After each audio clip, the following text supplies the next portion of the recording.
Saint انتخابات سے قبل کے پی اسمبلی کا اجلاس خاصی اہمیت اختیار کر چکا ہے۔ اس اجلاس کی اہمیت اس لیے بھی زیادہ ہے کیونکہ اگر یہ اجلاس سینٹ الیکشن سے قبل بلا لیا جاتا ہے تو مخصوص نشستوں پر اراکین حلف اٹھا لیں گے۔ ان اراکین کے حلف اٹھانے سے اپوزیشن اراکین کے لیے 4-5 سینٹ اراکین کا انتخاب کرانا ممکن ہو جائے گا، اور اگر یہ اجلاس نہیں بلایا جاتا تو شاید حکومت 11 نشستیں حاصل کر جائے۔ لیکن یہاں بھی اپوزیشن جماعت ہے کہ وہ تحریک انصاف کو سرپرائز دے گی۔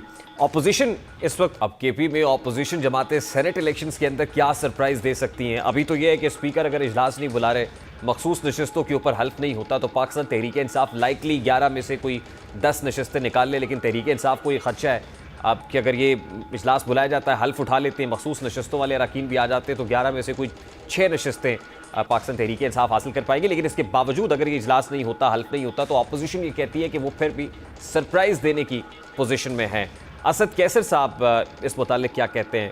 اس وقت جمعیت علماء اسلام فے کے مرکزی رہنما سینیٹر کامران مرزا صاحب نے بھی جوائن کیا ہے۔ السلام علیکم کامران مرزا صاحب، بہت بہت شکریہ آپ کے وقت کے لیے۔ سر، سب سے پہلے تو یہ کہے گا کہ آج جمعیت علماء اسلام فے سے سینیٹر طلحہ محمود، سابق وزیر پاکستان پیپلز پارٹی، جوائن کر گئے، تو کیا یہ جمعیت علماء اسلام کو کوئی میسج ہے؟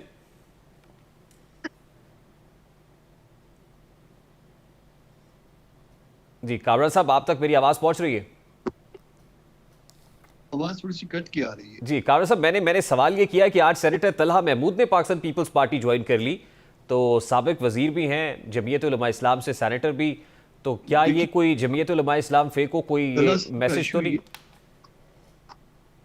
طلحہ صاحب کا ایشو یہ ہے، ہماری بہت محترم ہے، جانے والوں کے لیے اچھا نہیں لگتا ہے کوئی ہم ان کے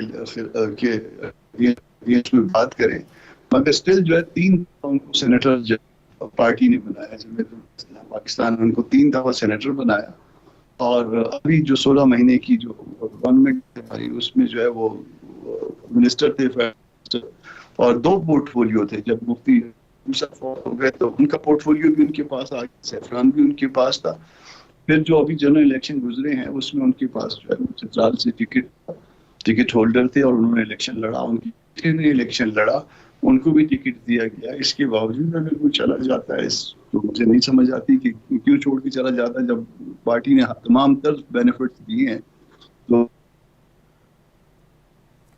تو کامران صاحب، کوئی جمعیت علماء اسلام کو کوئی میسج تو نہیں دینے کی کوشش کی جا رہی؟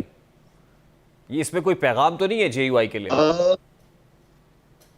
نہیں، اگر پیغام دینا بھی چاہے کوئی تو کوئی بات نہیں ہے، کوئی ایسی بات نہیں ہے۔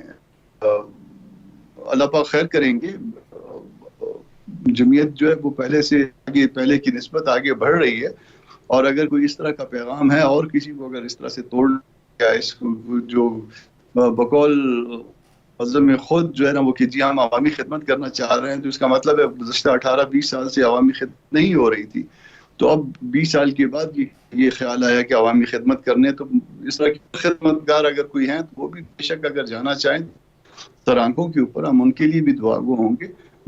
یہ جو ہے نا یہ یاد رکھا جائے، جو ہے نا وہ پھر تاریخ چلے گی اور وہ سب کے سامنے۔ لیکن کامران صاحب، یہ وقت بڑا اہم ہے نا، کہ کے پی میں اپوزیشن یہ کہہ رہی کہ ہم سرپرائز دینے کی پوزیشن ہے، سینٹ الیکشن کے اندر سرپرائز دیں گے، لیکن سرپرائز تو ابھی آپ کو مل رہا ہے کہ آپ کے بندے ٹوٹ رہے ہیں۔ نہیں، ان کو شاید بظاہر، جو میں غلط بھی ہو سکتا ہوں، مگر بظاہر میرا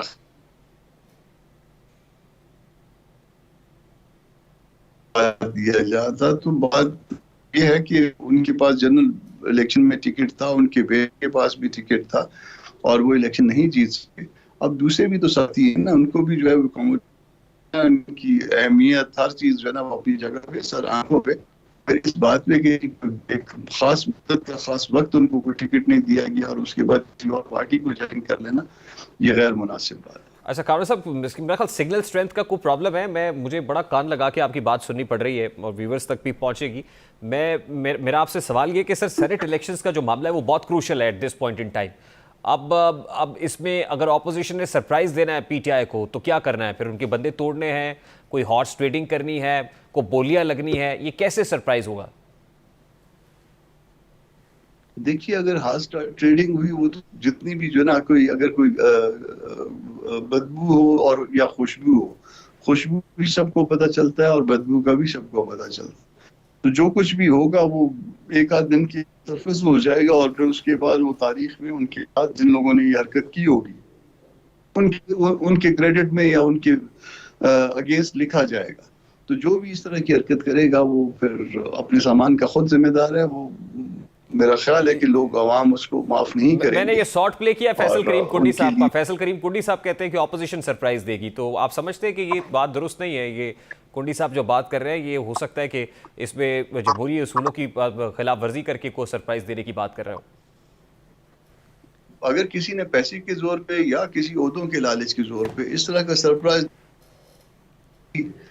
تو یقیناً ہسٹری میں اپنا نام غلط الفاظ میں لکھوائے گا. ہم کم از کم یہ جو ہے نا وہ چاہتے ہیں کہ ہم سیدھے ہاتھ پہ کھڑے تھے, ہم رائٹ سائڈ پہ کھڑے تھے اور ہم نے کوئی ایسی غلط حرکت نہیں کی ہے.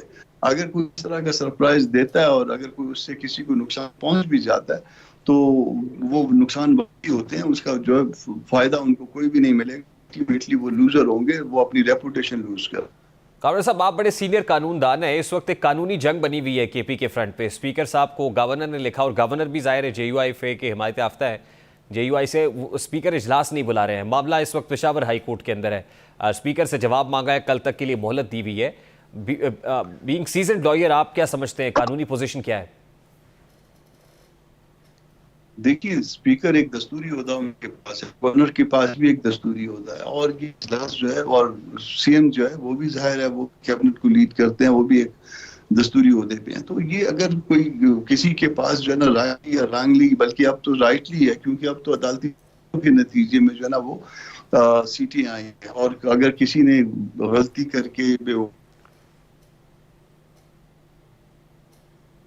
اور قانون کی پروویژنز کو اگر کوئی کسی کنٹیسٹ میں حصہ نہیں لیا تو اب وہ ٹرین ان سے گزر چکی ہے. جن کے پاس سیٹیں آنی تھی, جو کنٹیسٹ کے پاس سیٹیں آ گئی ہیں, تو اب ان کو اوتھ دیا جانا چاہیے. اور اگر وہ اوتھ نہیں دیں گے یا کوشش کریں گے معاملات کو رکوانے کی, جیسے گورنر نے جب اجلاس بلوایا تھا اور اس کو روکا گیا, تو اس میں الٹیمیٹلی کورٹ یہ اجلاس بلوانے کے لیے کہے گی, بلوانا پڑے گا, شرمندگی بھی ہوگی اور ان کا کام بھی ہو جائے گا.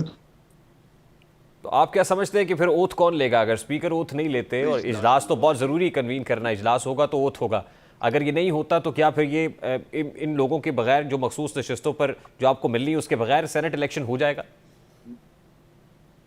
نہیں ہوگا. وہ اس لیے کہ جب اسٹرینتھ پوری نہیں ہوگی, نوٹیفیکیشن ہو چکا, اور صرف ٹیکنیکلی ان کو اوتھ نہ دے کے, اور اگر اس ووٹوں کی ترتیب کو اور اس تقسیم کو اوپر نیچے کرنے کی کوشش کی گئی تو یہ انڈو کر دے گی عدالت. تو اس کی ریمیڈی کیا ہے سر؟ پھر آلٹرنیٹ کیا ہے؟ 2 اپریل کا سینٹ انتخاب ملتوی کرنا پڑے گا, پھر کیا ہوگا؟ آلٹرنیٹ یہ ہے کہ عزت کا کام کیا جائے. نوٹیفیکیشن ہو چکا جن کا, ان کو ووٹ دیا جائے, اور جو ہے وہ جمہوری اصولوں کے مطابق کیا جائے. جہاں پہ آپ جمہوری اصولوں کو وائلیٹ کرتے ہیں اس کا الٹیمیٹ نقصان ہوتا ہے, الٹیمیٹ اس پارٹی کو نقصان پہنچتا ہے. وقتی فائدے بعض اوقات نظر آتے ہیں, مگر وہ وقتی فائدے جو ہے وہ پارٹی کو لے بیٹھتے ہیں. بہت شکریہ کامران مرزا صاحب آپ کے وقت کے لیے. جمعیت علماء اسلام فے کے مرکزی رہنما سینیٹر ہمارے ساتھ موجود تھے.